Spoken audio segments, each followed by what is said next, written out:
Hey, welcome to the Profit Tool Belt podcast. This is just for contractors and construction business owners, renovators, remodelers, roofers, HVAC, cabinetry. Look, if you're in the building trades and if you serve commercial or residential customers and you're interested in the business of the contracting business and you're excited because you're at a place where you're already doing a couple of $1 million. You've got a pretty good team. You see some improvements, you see some opportunities, and you're just at the edge, you're ready for the next level, then you're ready for this show. Because this show is all about getting to the next level by working smarter, not just harder. Now, do me a favor. I know some of you skip through this section just to get to the interview. Don't. Today is a different intro. You'll see what I mean in a second. If you have any trust in me, just give it a minute, okay? I appreciate it.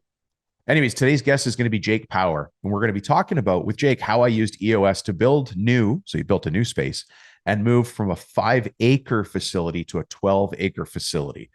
And it wasn't easy. And all of this happened in a very busy, expensive part of the world. So here's why this episode's important. Jake's going to share his thought process, his planning about how to move his shop, which a lot of us have done or are planning to do. Now, his move, like I said, was from 5 acres to 12. He had to arrange financing. He had to arrange a new build. He had to arrange new equipment, a shutdown, contract negotiations, government planning, zoning, permits, inspectors that changed their mind halfway through, right? Oh, and he had to stay profitable the whole time, right? Plus, he's a dad. So in this episode, you'll learn that Jake actually lived on site while construction was happening. So I know a few of you have done the same thing. Kurt and Cole, I'm talking to you. Look, there's simple systems to help you run this business, make the money you deserve, and live the life you want.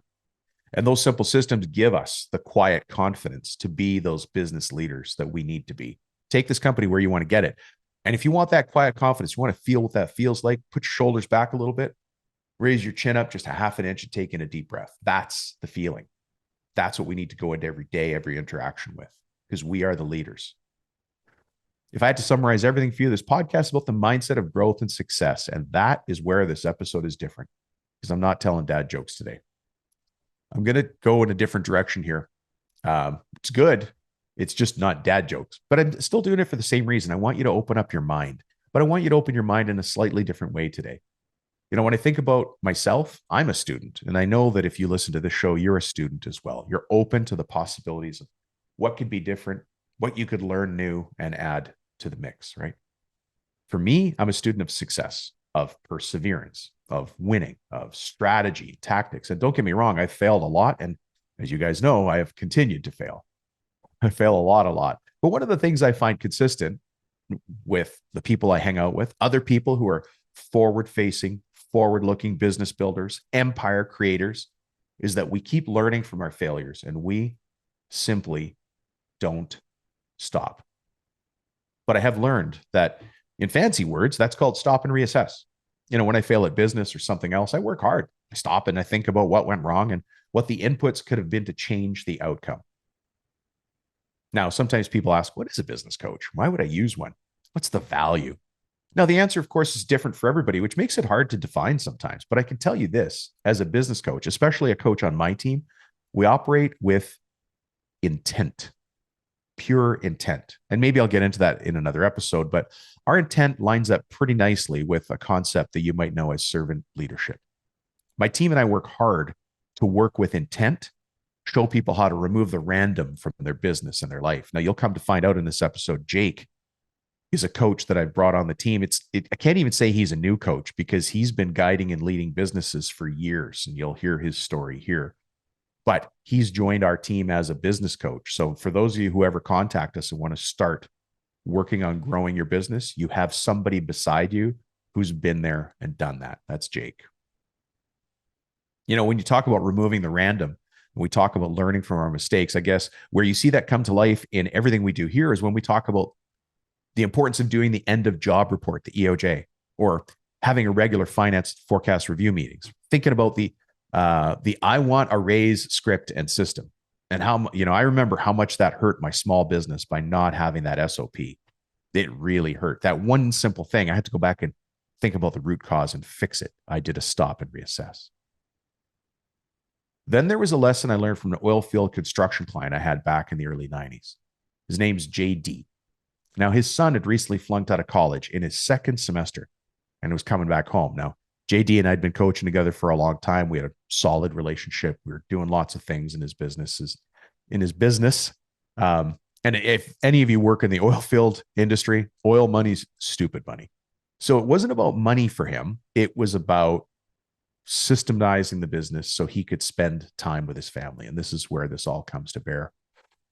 So JD was an engineer, like I said, turned businessman. And he's not an overly emotional guy. And he's also a cowboy. So he had that kind of cowboy philosophy to him, which I love. And I remember listening to him one day in one of our coaching meetings. And of course, he's struggling about his son not being able to find his way in life. At least the way I remember it, I knew as he was talking, I was hearing wisdom as he was saying it. You know, I don't know if you've ever had one of those times. The room gets quiet, a bit dark, light comes out of nowhere. You're watching somebody talk and you just realize, oh, yeah, this is deep. This is deep. Now you got to imagine this with a cowboy drawl and an engineer's precision. JD goes, Dom, my daughter watches me to understand the kind of man she should accept into her life. And my son, he watches me to understand what kind of man he needs to be. I got to figure out where maybe I showed him wrong. Pretty deep, right? Now, that might not be right for everybody, but I enjoy learning stuff, simplifying it, and applying the lessons. There's lots of books on success, on marketing, on sales, economics, pricing, stoicism, philosophy. For me, instead of reading every single new book that comes out, I tend to reread the same great books again and again. You've heard me talk about here on the show, The Art of War by Sun Tzu. It's a great military strategy book that can be applied to business. I've listened or read to that book hundreds of times. Same with the E-Myth, same with Traction, Mastering the Rockefeller Habits, a whole bunch of other books. Eat That Frog by Brian Tracy on time management. But at different times in my growth and learning to be a better business person, a better leader, maybe a better dad, I've spent time focusing on different topics, you know? So there might be a couple of years I spent focusing on one thing like sales or sales strategy, management, leadership, lean manufacturing, which right now is top of mind for me, autobiographies. Now, some of you who I've worked with one-on-one also know that I like to throw curveballs sometimes. In business coaching, those are called pattern breaks. And they're useful for shifting your mind really quickly to allow new learning to sink in. I've got a pattern break for you in a second.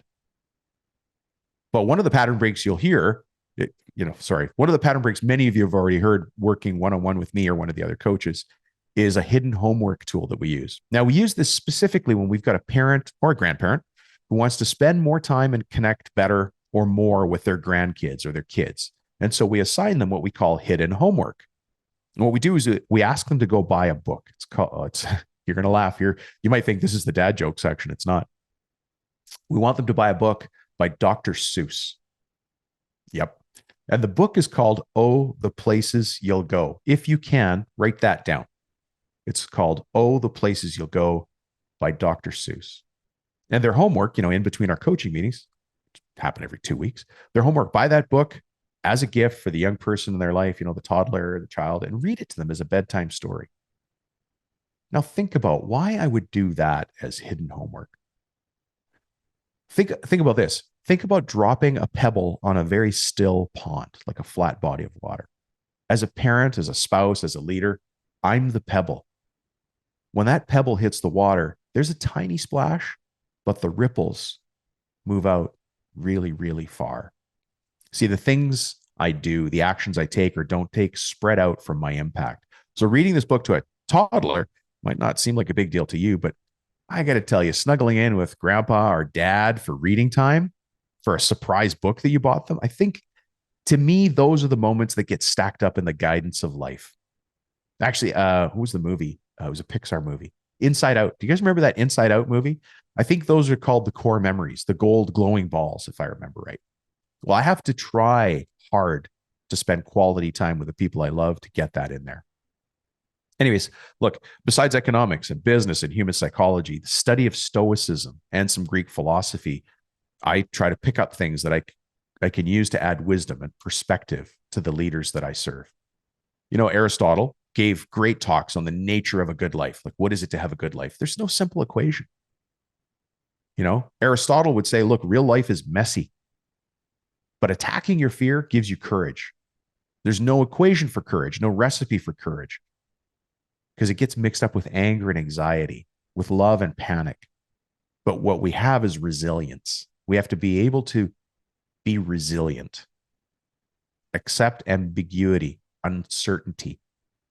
We try to bring simple systems to bear in everything we do. That's resilience. Bring simple systems. Don't overcomplicate it. Here comes a quote from Sun Tzu: a masterful warrior carries everything he needs and no more. Think about that. And you know this, a master tradesman carries all of the materials and tools he needs and no more. Now, just about the same time as I recorded this episode with Jake, we're going to get into that in a second, I ran across this piece of learning about leadership and about being a dad. Also, at the same time, we just started working with a new client, a young man with a pregnant wife who runs a really nice renovation and remodeling company. Well, they just had a baby, and 2 weeks later, that little baby was in the hospital. I hope none of us understand the stress he was under. And if you have been under that, my heart goes out to you. And it made me remember back to the very second I became a dad. I remember thinking to myself, oh, now I get it. That's what love is. That is what love is. And so I came across this little piece of literature, and I thought I would read it today in our intro instead of the dad jokes. This is 8 things your dad never told you, and maybe you haven't let on either. Because if you ever wonder about the silent battles and unspoken dreams your dad carries in his heart, here they are. 1, behind his steady presence, there's a constant fear of not being enough, of not providing the way he wished. And he wanted to give you the universe, every single thing he had.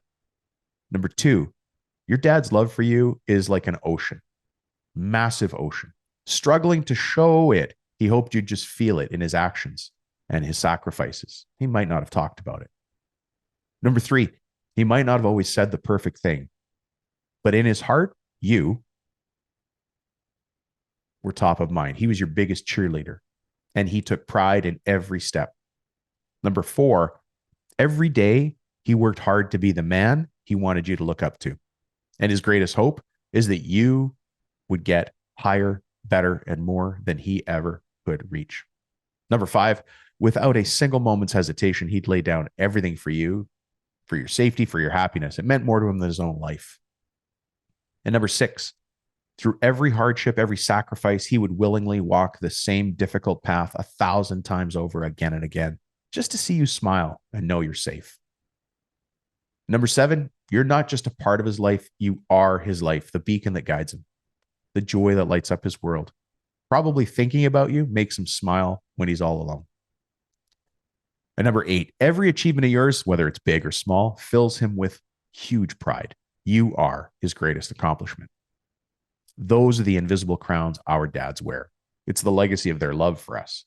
You might want to pass this episode on to somebody you know who needs to hear it or know it or remember it. And look, I know that's pretty deep, and usually I tell dad jokes here, but let's all agree that this is a pattern break. Now, I thought hard about this intro because I've been blessed with an incredible life and very, very supportive parents. Some of you have not. My heart goes out to you. It really does. I know some of you were adopted and didn't know your parents. Some of you didn't have parents that really paid much attention to you. And I do apologize for that. I don't wish that for you. But with every breath you take, you get to reinvent yourself. You might have kids, and that's what you're going to pass on to them, right? But now, if you're a dad, it's your turn to set the tone. And so I think back on that quote from JD, my cowboy, engineer, oil field, construction business owner, and dad. And at the end of the day, the dad part was the driver. I think for the outro, if you don't mind, I'm going to tell you his quote one more time, then we'll jump into Jake's episode. Remember, he said this to me, guys. Dom, my daughter watches me to understand the kind of man she should accept into her life. And my son watches me to understand what kind of man he needs to be. I got to figure out where maybe I showed him wrong. Okay, let's get into the episode. I don't want to take this on a downer, but I do want you to remember that as a dad, as a leader, and a mom or a grandma, as a leader, we have responsibilities. And sometimes our team will never know that we're working in their best interest because it feels like we're working against them. But we're proud when our team accomplishes. And we just by listening to this show, I know you want more. As you guys know, I host this podcast because one day I want to be your business coach. We have a new coaching program that is really accessible to all sizes of business. And then you hear me talk about the one-on-ones we do with other businesses. But however, my point here is let me know how we can step in with you. We don't want to help you. We just want to stand beside you and show you the way. And I've got a team of business coaches here that I train and support, and I'm very proud of all of them. Anyways, let me go back into business coach mode. 2 simple actions for you today. Today, Jake and I are going to talk about the big talks. We're going to think the big thinks with you, right? So you're going to be challenged in a way. You're going to hear something, you're going to learn something, realize something. Jake's going to say something in a way you've never heard it said before. Take action on that in the next 24 hours. And then I want you to pay attention on how that improves your business or your life. And then number 2, think on this idea, because we've been philosophical today already. Are you happy being a contractor who runs a crew, who feels maybe stuck, like you could get to the next level? Or are you ready to take that change where you become a businessman who just happens to run a construction company? By the end of today's episode, my friend, you're going to know the answer. So let's get to it. Mr. Jake Power, how are you? Good, Don. How are you? You know, you were blessed with a solid name. You know that, right? I get that from time to time. Yeah. Jake Yeah. Power. You can actually say that with a little growl and it sounds even better. Jake Power. Yeah. Yeah. It gets in the way of, getting through a fast Visa customer service call from time to time. The rep wants to talk about my name. They want to talk about your soap opera name. That's right. Yeah. That's right. Yeah. Yeah. And then you've got the name Powerwood. Yes. I mean, that's your company is Powerwood. That's right. Yeah. So it's my company now. Well, I'm a partner in the company. I'm the managing director, the majority principal shareholder. Yeah. My dad, Steve, started the company in the basement when I was 12 years old. Wow. As a wholesaler. So in 2011, I bought him out with a partner. And now I'm the namesake on it. And it's another solid name. I mean, your company's called Powerwood. That's got its own dad jokes all over it. Mm-hmm. Mm-hmm. You know what though, Jake? You just reminded me of my formal question that launches every great podcast. Can I ask you? Yes. So Jake Power, who the heck are you? And how is it that you come to be speaking to all these forward-facing trade contractors all over the world?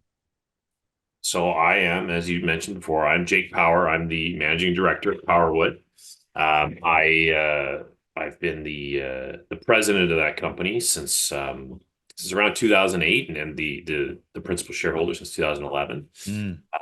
I am a student of business, and I really focus on strategy and on building our company and growing our company strategically and through leadership and building a strong team. And so, I'm excited to be able to impart some of that knowledge and experience with others here. Yeah. And I mean, you've gone through incredible growth since you sort of took over the reins, but you're also a wood scientist. That's right. Yeah. So I graduated from the University of British Columbia with a wood sciences degree. And I've used that in my business career here. I didn't even know that was a thing. Mm-hmm. Wood sciences. Are you like a doctor of wood? Because that'd be another soap opera name. There are doctors of wood, but I think that I better not claim that title. Yeah. Hey, for people who are listening to this as an audio, it's a video as well, and you've got a funky background there. What are we looking at in your background? And describe it, because people can't see it on an audio. Yeah, so this is just an image of our mill in Agassiz, BC. So we have a 12-acre softwood specialty sawmill in Agassiz. We don't process logs. We take rectangles out of the sawmill, the primary sawmill. We move them to our facility and we dry them, and we saw them down to finished sizes, and we make finish and pattern and different. We put together job components for architectural spec all over the world.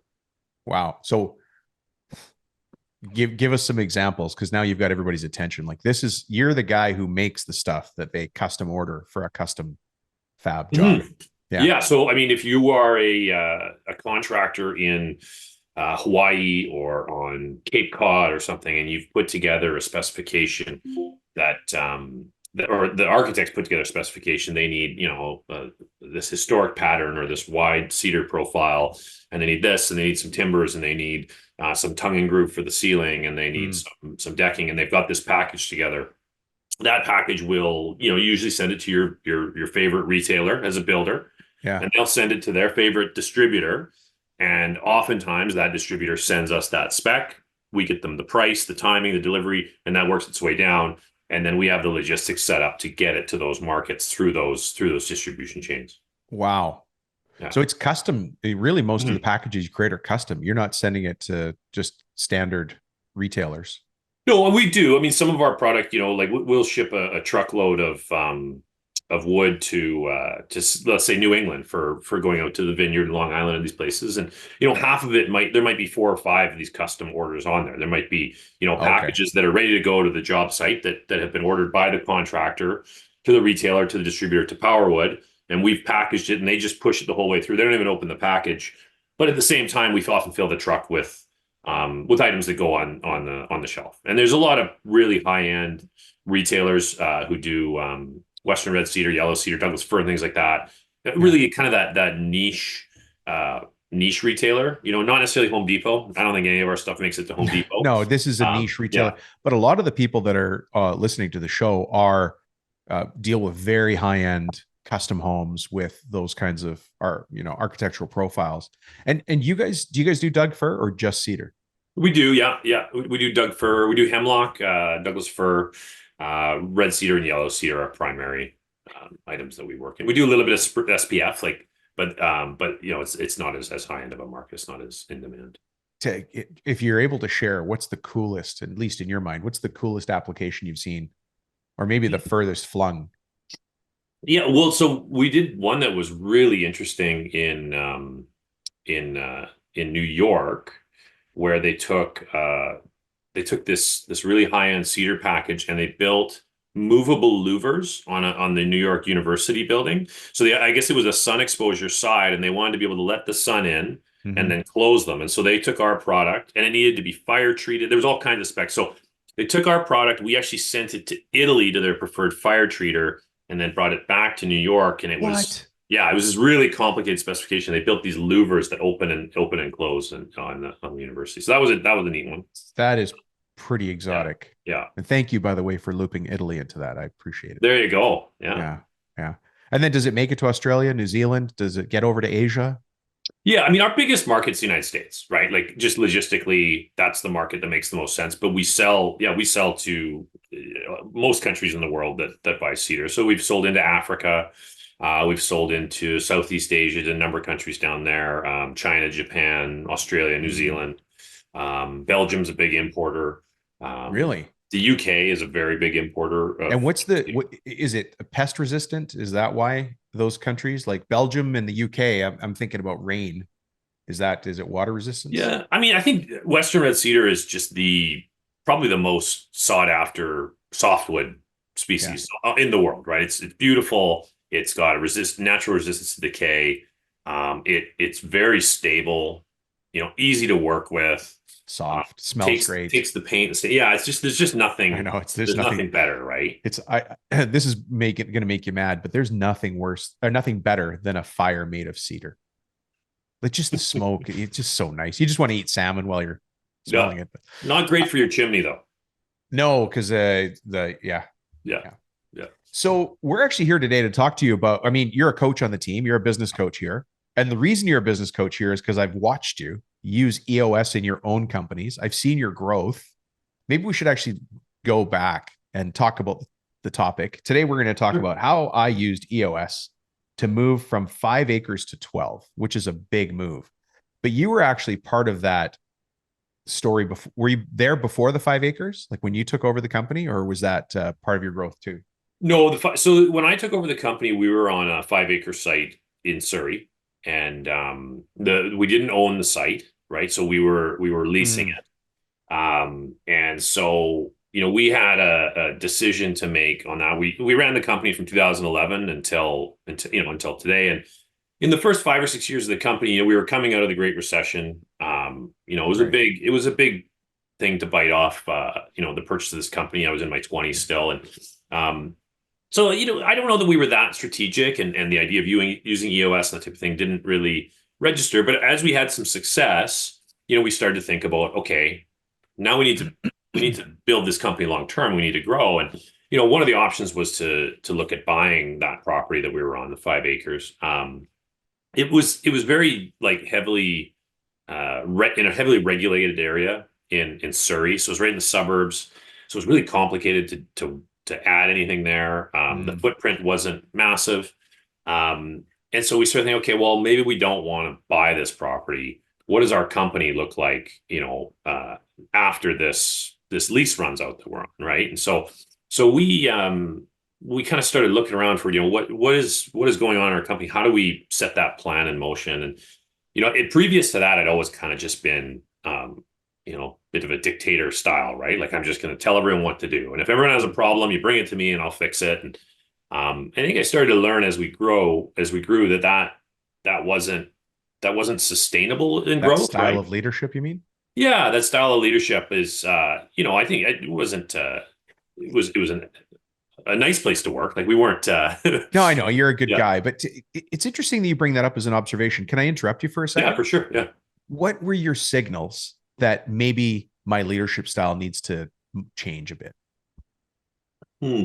Well, I mean, I don't know if there was any like aha moments, but it was more that you could just tell people um, didn't expect that they had to take accountability for their actions. When I had Mm. that leadership style, it was like, well, Jake's accountable for everything, Mm. right? And so, oh well, whatever you say, boss, right? And so then people don't necessarily pursue the autonomy, and they come to you with every little decision, and you're going, well, this is a decision you should make, right? But unless you lay that out for people that's the accountability the organization expects from them, you can understand it, right? People, well, I don't want to overstep my bounds, step out of my role here, right? Yeah. Yeah. Yeah. Interesting that you came to that observation and recognition. And so did you use EOS as part of the way We through that? did the first thing we actually did though is I got I kind of told the people who were in a somewhat leadership role in the company that hey, we're going to do a bit of a deep dive into what the future of this company looks like. Hmm. And so we're going to do a couple meetings off site and talk. And the first thing that I pursued was Patrick Lencioni's Five Dysfunctions of a Team. Yeah. So we didn't make it to EOS right off the hop. It was we kind of said, okay, guys, let's look at our team here. Like, what are we doing in this team Right. that that this? I'm sure you're well aware of Patrick Lencioni. I'm sure Oh, yeah. you've heard of All him, of his right? stuff is great. Yeah. Yeah, and so we kind of talked about it. We talked to the pyramid. Like, do we have trust here? Are we afraid of conflict? And we kind of dove into those things as a group and stirred some emotions up, right? And I got a few phone calls from people who was, I'm pissed off. I'm angry. I don't want to talk about my feelings. I said, well, you're talking about them right now. And I think we just kind of That's realized that funny. everyone's a person. Everyone has some feelings and some they have an ownership to the company, and being able to kind of talk about that in a group, that was a great way to start it for us, was to get Yeah. okay, how are we functioning as a team? Let's be honest with ourselves. You know what? I've observed you because, you and I know each other from a long way back through a business club, and we actually kind of both live in or have lived in the same part of town. So Yeah. one of the things is I've always observed that you're a student as well as a teacher. Like you're open to these things. So reading Lencioni's book, moving through that, and then getting to the point where you brought EOS, and then you become a teacher, right? You're showing the people in the team how to run their department, how to get us all to those goals. And that's been interesting for me to watch with you. Well, I think it was a big thing, and I think I learned through some of the experiences you're talking about, the power of I don't know, right? The power of, as a leader, like saying I actually don't have the answers. I make mistakes, and being Right. you know being willing to be vulnerable, and I think that using using this framework, the Lencioni framework, to talk about that, Yeah. um, you bring your guard down and you say to people, guys, I don't have the answers I on don't, how to yeah. grow this company alone. Like, I have some ideas. Here are my ideas. They might work. What are yours, right? And I think then people feel a little more comfortable sharing theirs when you tell them, I don't know, right? So much to unpack there. So, by the way, folks, if you want more reference from Patrick Lencioni as an author that Jake and I are talking about here, and that I don't know mentality, the power of saying to your team, I actually don't have the answer. It actually comes in another book of Patrick Lencioni's that you might have to explain to your wife if it shows up on your visa statement, because the book's called Getting Naked, right? And it's all about that getting naked in front of the customer, not Yeah. really, because that leads to other charges. We don't want that. What we're talking about though is the courage to say, I don't have an answer. I don't actually have the answer, and letting other people know that you're trying to seek the answer and you're looking for options. And it's a powerful way to lead by saying, I don't have all the answers. I'm going to be looking to you, which incidentally takes us over into the world of lean manufacturing, which is the Gemba walk, is going to where the work is done and asking the people doing the work what the best solutions are. I'm going to stop, Jake, because now you can tell I'm in business coach mode. And we need to back up. Okay. Did you know that? I realize we need to back up because you and I are talking about EOS like everybody knows EOS, but they don't. Right. So, Jake Power, what the heck is EOS? Well, so EOS it's called the Entrepreneur's Operating System, right? Right. Yeah. Um, and I think the way I always describe it to people in our organization, because a lot of times people look and go, well, what do these guys in this book know about our company, right? Our business is different, right? So yeah, absolutely. And I think you need to look at these types of systems as they're not telling you how to run your company, but they're creating a framework that if everyone is on the same page and understands what EOS is, then it's a communication system, right? Mm. They build a way that you can communicate with your coworkers and your organization about what are we doing today? What are we doing this quarter? What are we doing this year? What are we doing over this decade, right? Like, what are we trying to achieve together? And so that's the way that I've, as I dove into EOS, and then I picked up other kind of operating systems that you can layer into the company. This is what I learned is that these are ways you can communicate within your company. And it's that vulnerability, right? Like if you come in, hey, I've created a new fancy communication system. So, no, this one works. Lots of people have used it. We're going to layer it on what we're doing, right? Yeah, that's great. Yeah. I like your explanation because it's different than mine. And so as folks start to hear mine in the future, if it evolves to be closer to yours, I'll have to be reminded that the credit goes to you. But the book that it comes from, that people typically pull this system from, and this is the format that you and I use to coach when we do our one-on-one business coaching, when we're standing beside an owner who's going through this growth path. This is the tool you and I use as one of those layers, right? The EOS model. But for people listening, if you want to learn more about the EOS model, it comes from a book written by Gino Wickman called Traction. Get a grip on your business. And now he's got a series of books, but that book there, Traction, is really where most people get introduced to EOS. Yeah. Yeah. And that's what we did too, right? We started with Traction. So after we did our Patrick Lencioni, kind of get the feelings out there and let's find out how we function as a team. So we talked, okay, how do we take that and turn that into a vision for the company, right? And Traction is great because it walks you through from the start to the finish on how to implement EOS. And it's, some people will use an implementer. We'll hire an implementer. We self-implemented. We used the book and we had everyone on leadership read it. And we shared What the Heck is EOS and Rocket Fuel, which are complementary books, right? Right. Yeah. Right. So Traction is the textbook, if you will. Rocket Fuel, I think, is a fable, right? It's a good story. Yeah. It's a story that allows people to kind of identify with how it works. And then What the Heck is EOS? It's kind of a Cole's Notes book, right? I always use that one more for the employees. Yeah. Right. Because they might not want to read the version I'm reading, which is Traction, but the What the Heck is EOS is a good one for your executive team or some top leaders. Yeah. I can only imagine, because I'm looking at the mill behind you in that picture, like your forklift guy having to read Lencioni's book or Traction and talk about his feelings must have been it's not that you're talking about your feelings. It's just people's opinions come out because we need to hear their opinions about, can we do this in 3 years, or is it a 10-year thing, or could we do it in a year? And that's the feelings part.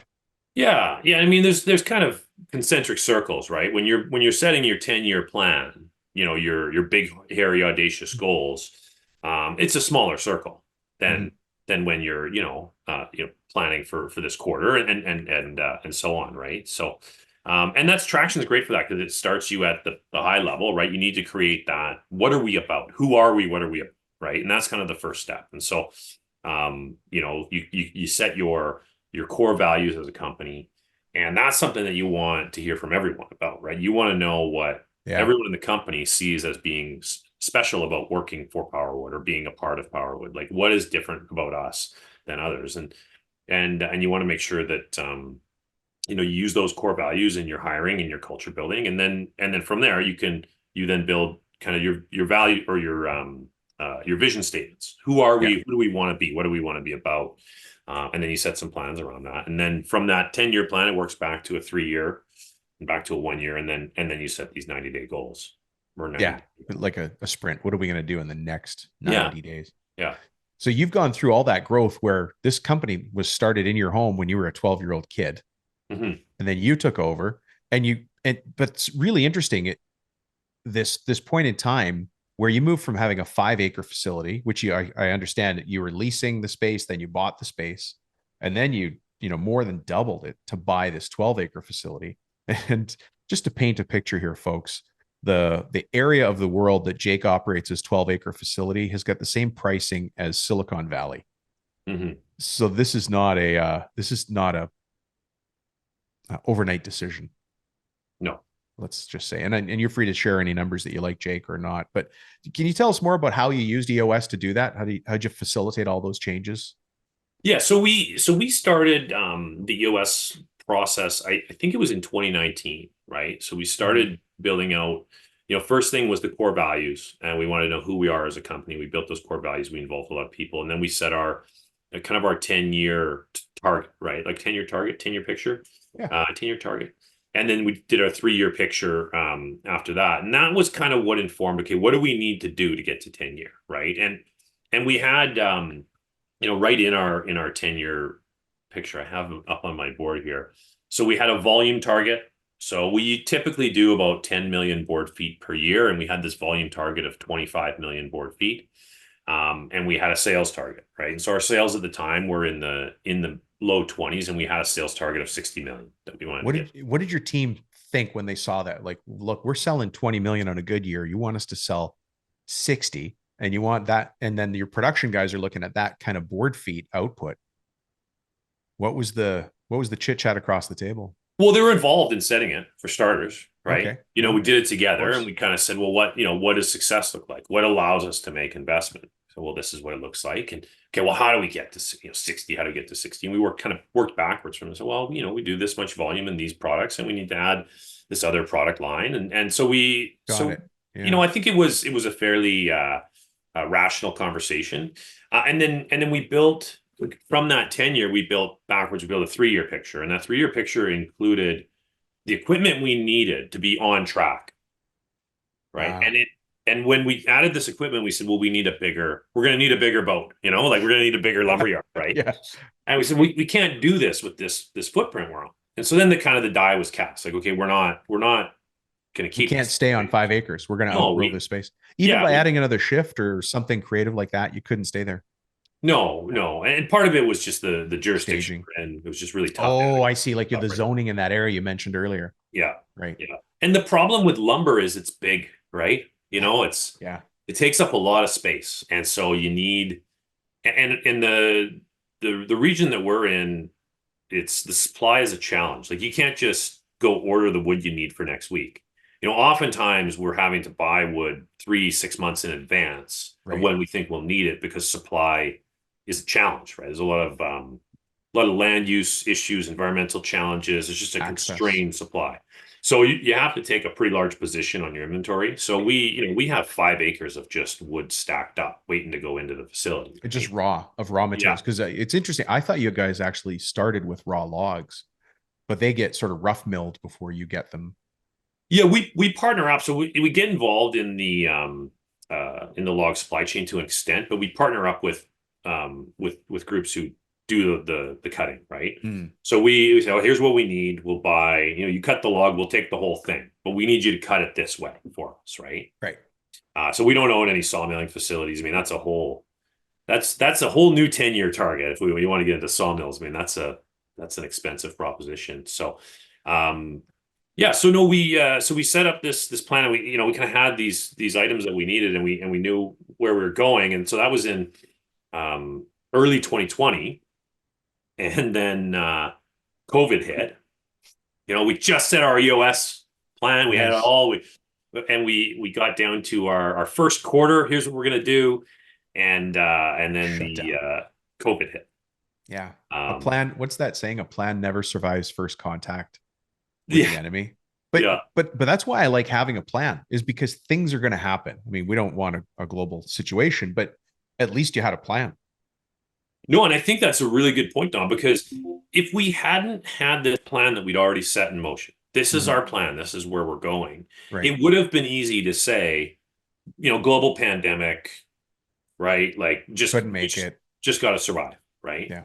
Yeah. Okay, that's on hold, right? So no, I think the plan is key, and we've had more, like, the global pandemic is one thing that hit us, but since we set this in motion, we had pandemic. We've had a whole new political setup in British Columbia. It's completely changed the way that products flow to the forest. So it's totally changed the supply chain, including some involvement with the Aboriginal decision making and Mm. environmental decisions. We had a flood. We moved into our new facility in July, and the entire valley flood in November, to the point where I was there sleeping on the couch at the facility with 8 new employees who lived in the town, and no one else could get in or out. So we were trying to run. So we had a flood. We had and we've had this downturn and the interest rate spikes. We've had a lot of different things that have Yeah. changed, but that plan, right? When you have that plan, it keeps you focused. So Yeah. You've got a true north to go back to. that's right. Right. That's right. Yeah. The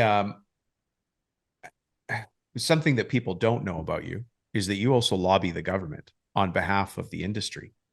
Was that, and maybe explain to us a little bit about what that role is, but did that form part of this master 10-year plan that you had, where you said, look, I've got to start to move up the chain in the decision making for how product flows so that I have a little more certainty? Or how did you come to be a lobbyist to the government?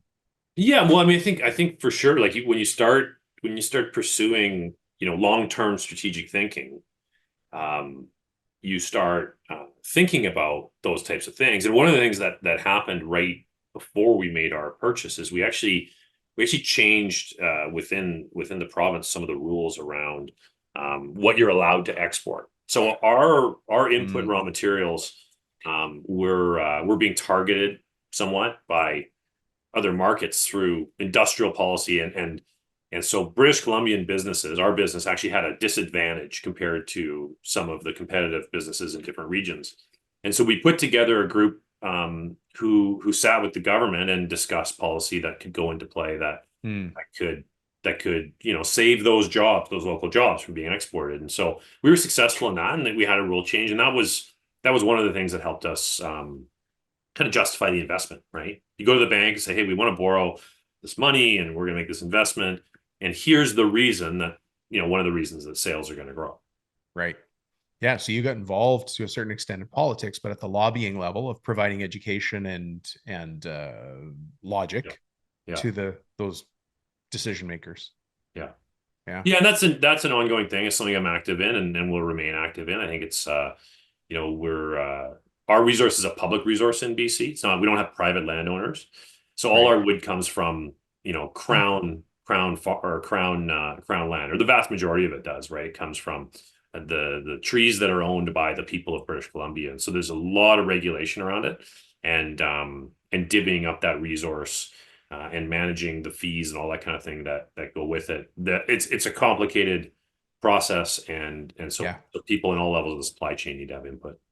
Yeah. Interesting. You got most people that would listen to this show. We've got obviously lots of Americans listening, Canadians, people from New Zealand and Australia. They all have their own lumber industries, but the way the land is managed is different. And so we tend not to think about those supply chain issues when you just Mhm. go get some wood to do something. Yeah. Yeah. So this move from a move is hard for anybody in business. I mean, it's hard in your own home, but to do Yeah. it as a company, what did that Gantt chart look like when you put it back into the strat plan?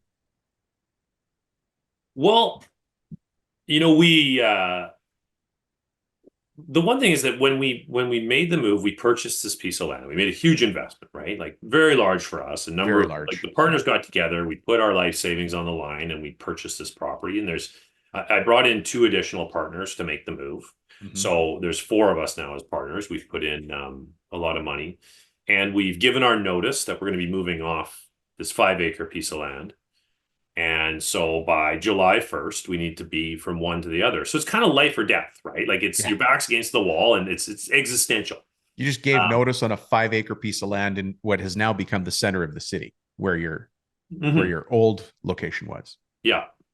Yeah. So we gave notice on that and we had 25 employees and we need to make sure they understand that we're moving east an hour and, how is that going to impact them? And we had to, manage everyone's contracts and almost everyone came with us. We did lose a few as you might expect, but for the Yeah, most, that's a long commute for a lot of yeah. people. Yeah. Yeah. I think we lost 3 or 4 people out of the full Mm. staff, right? But we had to accommodate everyone and make sure, okay, listen, your contract's going to change and you're going to have a longer commute. And so we very quickly met with all the employees and said, well, we want to keep you. And so here's what we'll do to make sure that you can afford to do it. And we managed some of the commuting costs for everyone. And I think the biggest thing for us is that we communicated really well to everyone what the plan was.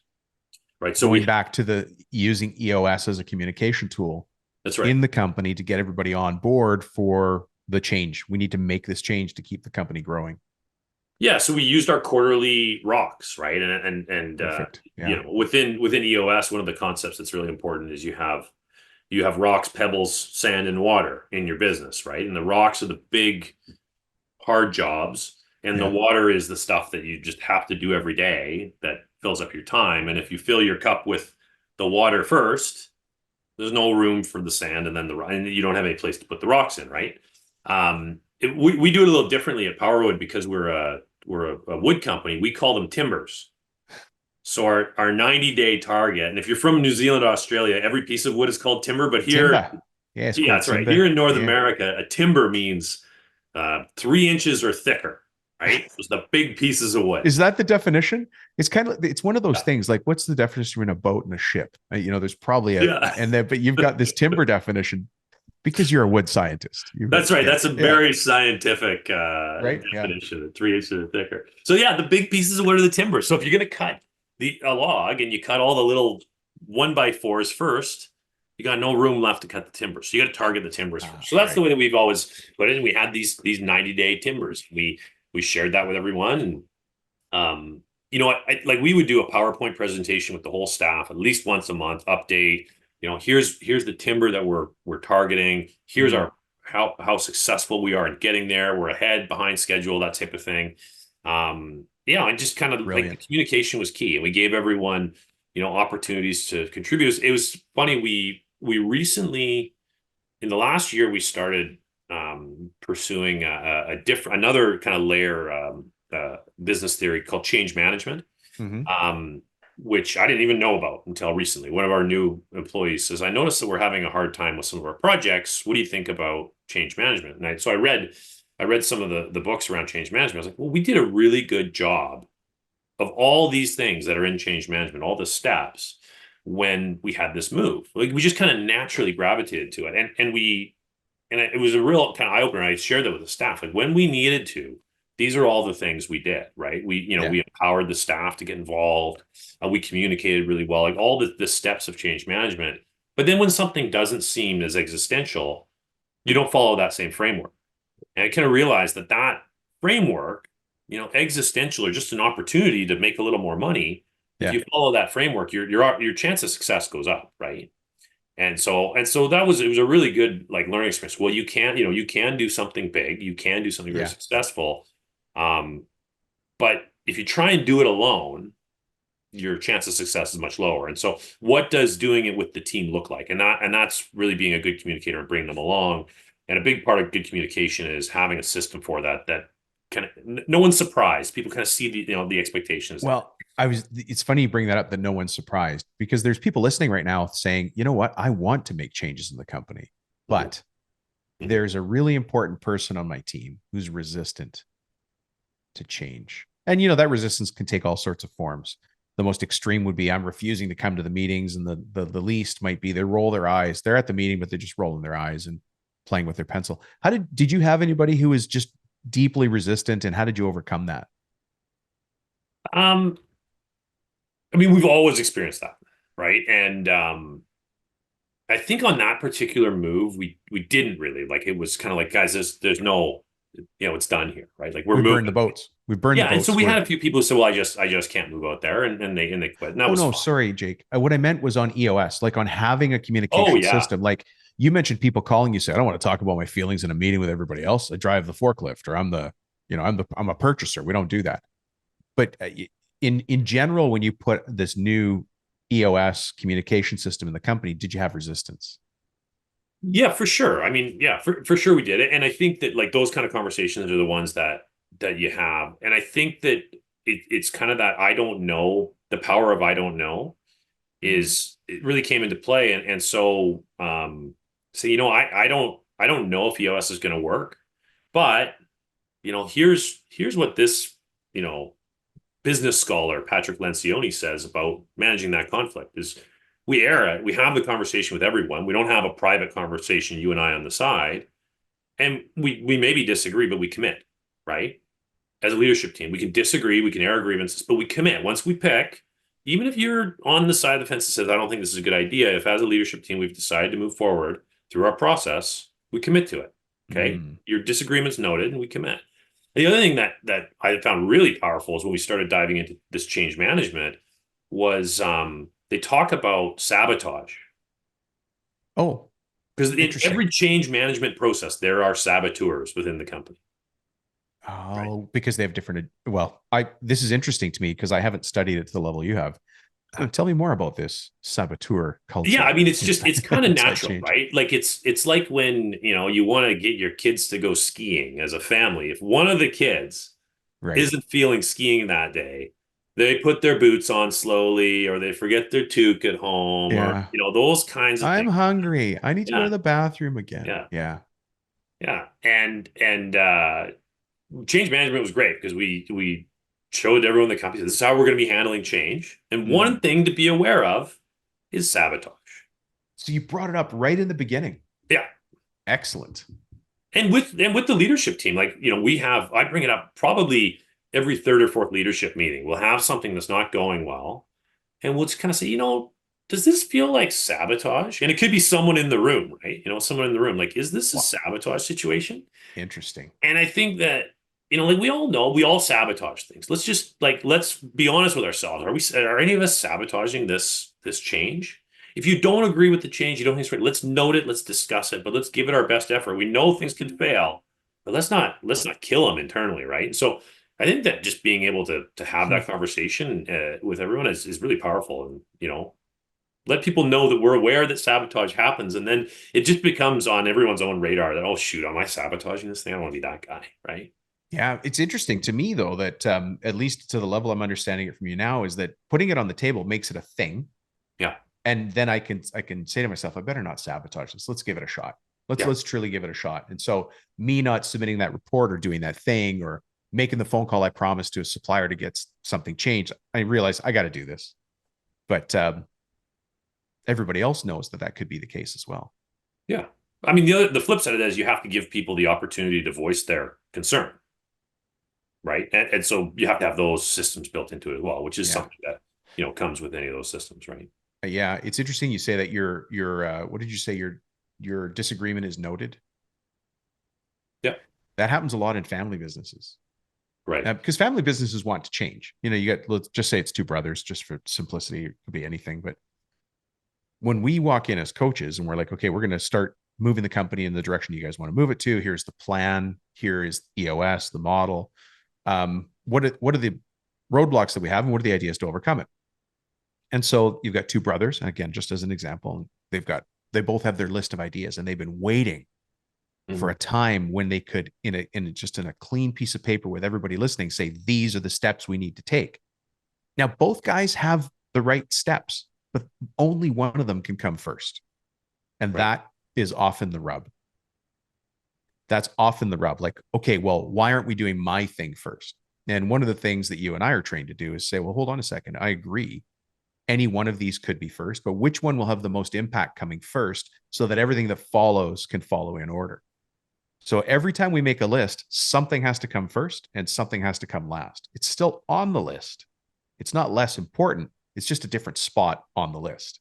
And I've often found, and Jake, maybe you've got examples of yourself in the company where people are like, but I want my thing to be first. You're like, well, Noted. Mm-hmm. It'll be first after the next three things. I don't know how to say it, but something has to come first and something else has to come second. Yeah. Yeah. And sometimes certain things just don't fit, right? Hmm. Sometimes they just don't fit, right? And they don't work. And you have to like someone has to make the decision, right? And it can be by committee or it can be by the person at the top, right? Yeah. How do you deal with it when you go into an organization where one wants to change and the other one says, I like it the way it is? As a business coach, how do I deal Yeah. with it? Yeah, that is a go back to the plan, Yeah. because there is resistance for various reasons. Various reasons. If you've got, again, let's say a partner situation, or we'll use a partner situation, doesn't matter if it's family or not, and one person's closer to retirement and another person is closer to the growth phase. Well, they have different motivations, right? That's The right. person closer to retirement doesn't want risk, doesn't want to spend money in the company, because they want to obviously benefit from Mm-hmm. the what's there for profits. The person on the growth path is like, I got 30 years to make this thing work, and they're Yeah. willing to invest for the long term. So you have kind of different motivations, but that's what comes out in the when we have the strategic plan. We have to get everybody on the same page for what that looks like, and what happens is we come to a plan that both of them agree to at some point, and then we Right. just work towards that plan. Yeah. Yeah. Yeah. I find with us, like oftentimes the resistance is, people are busy, right? They have Yeah. their day to day. They only have so many hours in the day, and when you add change, it adds stress and uncertainty, and it's going, well, I'm already struggling to get what I need done. Hmm. How are we going to add more things, right? Like that's always a tricky thing to deal with. That is, but what you and I do in coaching is, between any two coaching meetings, there can only be three action items for, I'll just say, the decision. Let's just imagine there's only one Mhm. decision maker in that meeting. We recognize that because the person working with us as a coaching client is running a cedar mill, or they're running a machine shop, or they're running an excavation company, whatever it is, right? Roofing business. So they can only do so much in between the 2 weeks of meetings. So we, as a coach, have to choose what's the most important next thing. And there can only be one of those. And then there's always two minor things, like call Cindy and ask for this and Yeah. check with George on that. Those are minor things, but the big thing might be call your main supplier and talk about the overage on billing that's gone now for 3 months. Yeah. So that's the big thing for 2 weeks. Well, in the scope of everything they have to do, they probably have to talk to that supplier anyway. Yeah. Yeah. You know, Yeah, I mean, I think the thing that we've found with EOS, and I just flipped my screen because I noticed my logo was backwards in a mirror. So oh, was it? No, it looks hopefully good for that me wasn't here. distracting. The thing that we've noticed is that vulnerability when you review your last 90 days. So part of EOS is you do these 90-day chunks, and you go to your offsite meeting and you say, oh, how did we do on the last 90? Yeah. And very often we've had not enough of our timbers successful. And so there's an Yeah. opportunity to say, guys, are we trying to do too much? Did And we this is a bite off great, too much? Yeah. yeah, and that's a great opportunity for that person who is oftentimes saying, we're doing too much, we're doing too much. Say, yeah, I've been saying that. Say, you're right. Like, let's try this quarter to back it off a bit. Let's try and just focus on less. And I think having that ability to go in and say, I thought we could push for more, and I was wrong. Hey, Jim, you said we can only do two things. We tried to do 10 and we only got two done. Maybe you're right. Let's try your way this quarter, right? Yeah. And so I think there's an opportunity to kind of have that self-reflection and allow the naysayer, the person who said it couldn't be done but came along, hey, I really appreciate you making the effort to do it our way. Looks like you were right last time. We should have listened to you more. And that validation, I think, is really brings a lot of people into It's a professional conversation. Yeah, Right. that's right. And yet at the same time, we are still moving forward. That's right. Right. So it's not like we've stopped. We just said, okay, well, maybe we had too high of an expectation for ourselves, but we're still moving forward. That's So right. the owners that put a system like this in place, what you're doing is bringing certainty to the business. It never moves as fast as you want. But after, on the quarterly reviews, you look back and you're like, do you see what we've accomplished? Yeah. We did this. We did that. We moved our gross profit margin up by 2 points. We got that purchasing problem fixed. Jenny or George over in that department's a lot happier now, and we've aligned their job, and we brought in some new tooling, and we've got a different client now. And you start to look at it after a while, and you're like, it felt like all we were doing is running in sand Hmm. until you look back on it and go, wow, we're kind of superheroes here. We've, our company's really grown a lot. Yeah. I bet it's a really powerful tool for talking to the whole team. Like, because at the end of every quarter, we'll have our meeting and then we'll go and we'll talk to the whole team. Like, we'll have our internal leadership meeting. We spend usually about a half a day or a day doing Mm. review, and then we go and say, here's what we tried to accomplish last quarter. Here's what we got done. Here's what we're trying to do this year. Here's where we're at on it. And I think one of the great things about the EOS system is it's very clear that we're striving for 80% success. Right. Explain that. How do you mean by that? Well, it means we call them timbers, right? You set 10 timbers in a quarter. Mm. You want to hit 8 of them. Because if you're hitting all 10, you're probably not pushing yourself enough, right? I see. But if you're only hitting 2, you might be overdoing it. So that's a nice way to go into the quarter and say, this is what we're trying to accomplish. This is it. And if you come out at 60%, say, well, maybe we pushed too hard. If you come out at 100%, we didn't push ourselves enough, right? Yeah. And so then we go to the team and say, here's what the leadership team's trying to do. We came in at 60, right? So you've got an overly ambitious leadership team. So it's a bit of a window into how the company, the thinking of the team, right? It's an interesting metric. Yeah. Inside of your company, which department has the most headcount? Well, it would be production, right? So Okay. we have a facility. You can see behind us. We have Yeah. a warehouse where we're making products. So the labor, the skilled and the semi-skilled labor. Yeah. So the person running that responsibility, that area of responsibility of production, are they using the EOS system and kind of doing their own mini version back into their? All that, you're nodding your head. Yeah. Yeah, no, absolutely. So that was, when we started kind of at the top group, and so the people who were involved in running production, they're probably the most skeptical because they deal with real world, everyday problems. Like it's something new every day.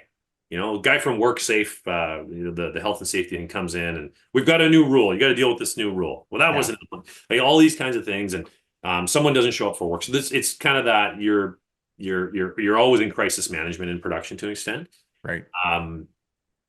But I would say that section of the company has probably been the most rigorous about using the tools.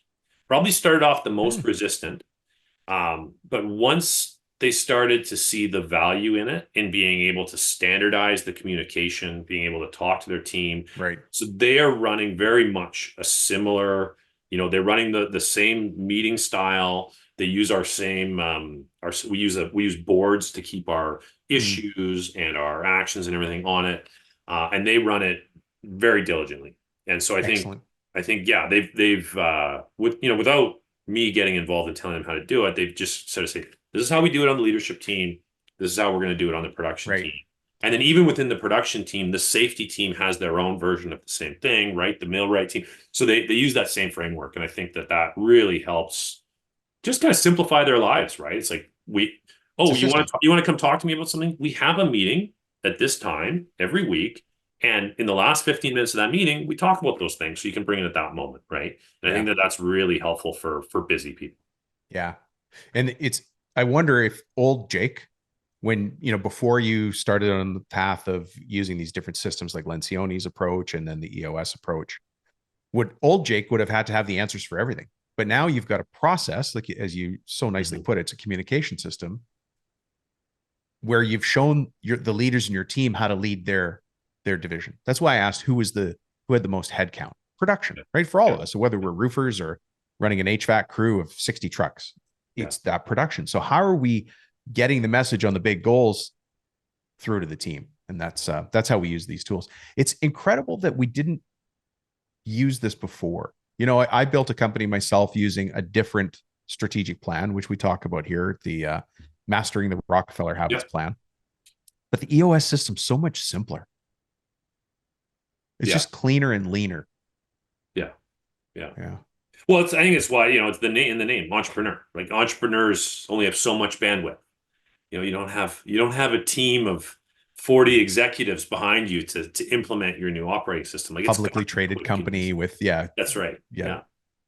Direct. Yeah. No, I really do think EOS works for any size company, right? I mean, you can run it with a really small, like 1 or 2 people, because it's that framework, right? Like once you set it, you've kind of got that framework of how you make your decisions and Yeah. how you action things. So now that you're at on a 12-acre facility, Yeah. and listen, weren't you sleeping on site in a trailer at one point? Flood aside, because you guys, there was a massive flood out there, Yeah. crazy flood, Yeah. like once in 100-year flood, if I recall. Yeah, our site was fine during the flood, but all the highways and roads into our site were blocked from the flood. We're kind of Oh, like okay. this island. But yeah, no, we bought the property around Christmas time. We took possession in on April 1st, and we had to move out of our 5-acre site June 30th. We had to move a lot of equipment, like you can see behind me here. I don't Yeah, know, there's a ton of those are stuff. I mean, even listening, your yeah, like that's a dust collection system. I mean, that was $1 million project, right? And probably required a whole. $1 million dust collector, and I think you had some blowout valve issues with city zoning that had to be. Well, no, not where we are now in Surrey. In the old one, that was a challenge, right? Everything that was part of it. Like when we upgraded our dust system in the previous site, the the planning department had to get involved, and we went from an unsafe one that was 42 feet to a really safe one that was 43, and it took them 2 years to decide if that was okay, right? And so we're kind of going, this is probably not great for growth. So I can't say enough good things about the mayor and the business management team in the municipality we're in Agassiz. They were great.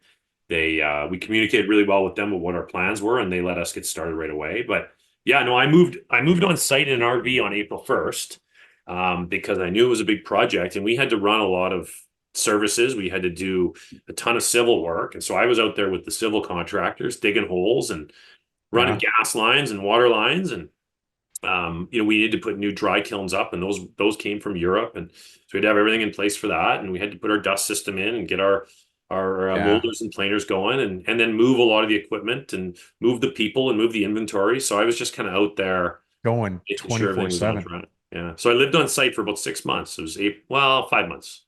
April, May, June, July, August. 5 months I lived on site. Just you, or was the family with you?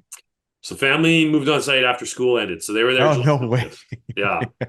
Yeah. It was an experience. I don't think I'd do it again, but Oh, fun for the kids, right? You could have a yeah. campfire every night, and No campfires in a lumberyard, Dom. no, but while it's under construction, while you're pouring the slabs and all that. Yeah. Yeah, no, I know. Generally, you don't want fires on a. Yeah, don't. Hopefully, my insurance company's not listening. No fires on site. No fires under construction. Oh no, who would be? Yeah. No. Um, Jake, this has been an excellent interview. I really enjoyed going through that process with you, and and people that don't know, I've been talking about you for quite a while here on the show. Is that you're one of the business coaches on the team, and so anybody that chooses to talk to us and say, hey, I want to find out more about business coaching, Jake could be the coach for you. So it's actually good to hear your warts and all story and the lessons you've learned as you've gone through this path of growing the business. And I know you're not done because you've got plans, Yeah, we haven't made to that 10 years on our EOS right? Your year plan timbers. yet. Yeah. What do you call the tenure? If your rocks are timbers, what do you call the tenure? Just the Yeah, tenure? our creativity, the limits of our creativity ended at timbers. Just right there. Yeah. I don't even want to come up with one. Are we building a forest? We're Yeah. building a mountain. Oh, that's good though. For the next 10-year plan, maybe that's our 10-year The forest. theme. Yeah. Our Do you 3-year guys go to tree. the level where you use themes? Do you use an annual theme? No, we don't. That's not one that we've implemented yet. No. Yeah. I only in rare occasions do we implement an annual theme, but it does tend to galvanize people when you have that. We'll talk about that in another show. Yeah. Hey Jake, if people want to find you though, obviously they can find you through us, but what if somebody wants to find out more about Powerwood? How do they do that? Yeah, I mean, powerwood.com. Our contact info is all on there, location, phone numbers. My email address is on there. It's jakep@powerwood.com. Happy to chat. If anyone's, looking for cedar, sales at powerwood.com. We've got an eager sales team ready to, meet your sales, your cedar. Well, yeah. You Yeah. got to do 60 million in how many years? That's right. Yeah, a couple Yeah. more years. We're getting there. Keep the phone lines going. Yeah. Yeah. We're on pace, and you can help. Give us a call. Get us there. And then for coaching, yeah, I mean, reach out to us, right? Like to our team here, and you find me through that. Yeah. Jake, so good to have you. I understand you're laid up right now. I mean, Mr. Mountain Biker, what did you do? Yeah, well, so nothing to do with mountain biking or skiing or anything adventurous. I Ah, my okay. my oldest son is 13. He had his 13th birthday on Saturday, Yeah. and he and his friends wanted to paintball. So I joined them. Oh, this I'm is the what father of happened. three. I've got a 13-year-old, an 11-year-old, and a very soon to be 10-year-old. So we had three kids in 3 years, and we were pretty young. So I like to always think of myself as the young dad. And I'm gonna go paintball with these kids, and yeah, Yeah. I'll take care of them, make sure no one gets hurt. Well, I was running when I should have been walking, and rolled my ankle over, and spent the evening sitting in emergency waiting for an X-ray. No broken bones, but my ankle's about twice the size of what it normally is. So Yeah. So you're not going to be able to mountain bike for a while. I'll be back on the bike soon. What was, As soon as the swelling's down. yeah, I mean, I know mountain biking is important to you. What was that trip you took through was it through the Cascades? It was 5 or 6 days. We did I did two. I did one a few years ago where we went to Moab in Hmm. that was kind of the destination. We drove down and we hit a few different mountain biking spots on the way. So Moab, Yeah. Utah, and then we went to Fruita, Colorado and Sun Valley, Idaho, and that was great. Last year I did a little different. That was really fun. Went to Sedona. So took the bike on the airplane Oh, and went okay. mountain biking in Sedona, Arizona, and that was really, really fun. Yeah.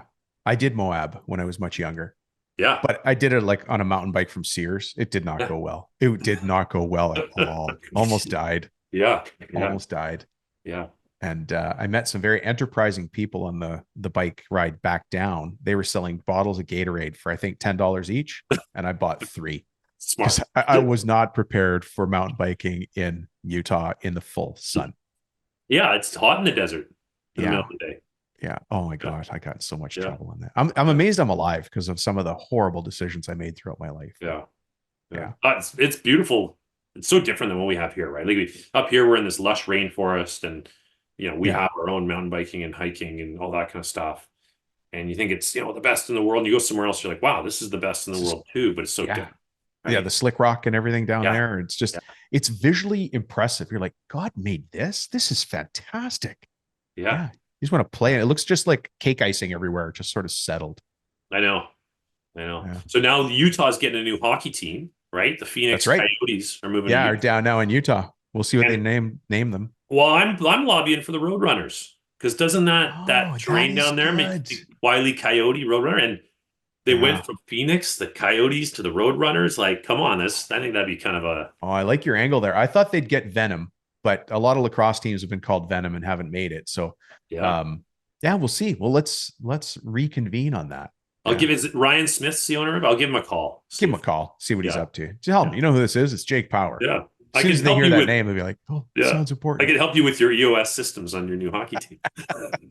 I should make that call. Yeah. Yeah. All right, Jake. Good to have you on, man. Yeah, Have a thanks, great Don. That day. was a lot of fun. Yeah, we'll see you again. Okay. See you. Thanks. Bye. Well, well, well, what did you learn from Jake? And what can you put in place? I'm not sure what your takeaway was from that. We've had a bit of a long intro and a really good interview here with Jake, but you grabbed something from that. And if you didn't, go back and re-listen. What did you grab? What do you need to change? What do you need to do more of? What do you need to do less of? And hey, listen, let's give you the credit. What are you already doing that you just got 2 thumbs up on today and you're going to keep doing and you're going to double down on it? That's just as valuable. Hey, got some neat feedback from people. I want to share some of this before we jump in and simplify and solve a common problem for us in the contracting trades. I want to give you some feedback that people have passed on. Somebody really nice, Steven, said this. Hey, it's definitely worth it. He just did the boot camp course. He goes, the and I talked about this before. If the boot camp course was everything and more than what I wanted and needed. I walked away with actionable goals and was able to identify the next steps for my business. I recommend it, which is it's great to hear. It's nice when we see people really getting traction on growing their business. Robert said this. Hey, Dom is genuinely honest and down to earth guy who really wants to help. I had my first one-on-one as an introduction, and in those 40 minutes, he gave me amazing advice on how to help me grow my customer base and business. I'm looking forward to continuing to work with him. So just some nice things that people have said, not because I care that people said nice things, but I want you to know that people out there are taking action and getting results. That's what's important. Hey, listen, we're going to simplify and solve a common problem now. And I want to do that against listening to Jake and trying to pull out some of the wisdom of his lessons and thinking about, I watch him because I know him personally. And I've seen him navigate some really difficult waters. Obviously, those items are confidential, but I've seen him navigate some difficult waters. But he's also very honest with himself, blunt and honest with himself. And I think that's where it starts for a lot of us, is we have to be honest with ourselves first. What's interesting is none of us need help, right? Jake doesn't need your help. I don't need your help. You don't need my help, right? Because we are the person, you, my friend, listening to this show, you're the person everybody else in your family, in your neighborhood, of all your friends, they come to you for help. So why would you need help? You're the one who helps everybody else. Jake's the one who helps everybody else. But we have to look at ourselves first and say, okay, what do I need? And what do I need to make that happen?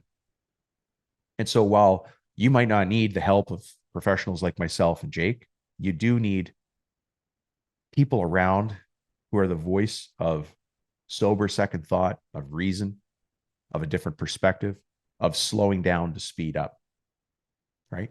You don't need help. You already know what you've got. If we took all of your skills and laid them out on a row in front of us, all of your skills are very valuable. You know what a business coach does? We take all of your skills, all of your strengths, and we take a few of them and we shine them and we move them up. And some other ones we move down so that you can make the most of those skills. You've already got everything you need. The thing you bring most when you come into working with a business coach is your intent. Your intent. You have to want this more than we do, and we want it for you pretty bad because we have intent. You heard me say that earlier. Anyways, one of the tools that I thought would best help and illustrate the wisdom that Jake shared today is a download that you can use to sit back and think about your business with intent, with clarity, removing all the fluff. It's a 20-question assessment. It's called Where Are My Blind Spots? And the way to just text me and say blind spots, and then we shoot this off to you, right? It's a download. How many pages is it? 3 pages. 3 pages. If you want it, just text me at 315-903-7853 and just say blind spots. We'll send that off to you, right? There are 20 questions here. Answering these 20 questions on a scale of 1 to 5, where 5 is we are so fantastic. Harvard and Yale are fighting over each other to do a case study on me and how awesome I am at this business in that category, right? Here's question number 4. Our 10-year, 3-year, and 1-year target is clear, and everyone in the company knows it. If Harvard and Yale were fighting for your attention to come and do a case study on your company, you're a 5. Anything other than that, you get to score yourself between 1 and 5. And I don't know your particular situation, right? Here's number 7. We have a proven process for doing business with our customers. It has been named. We have a picture or visual for it, and everybody is sticking to it. So would you be a 5 on that?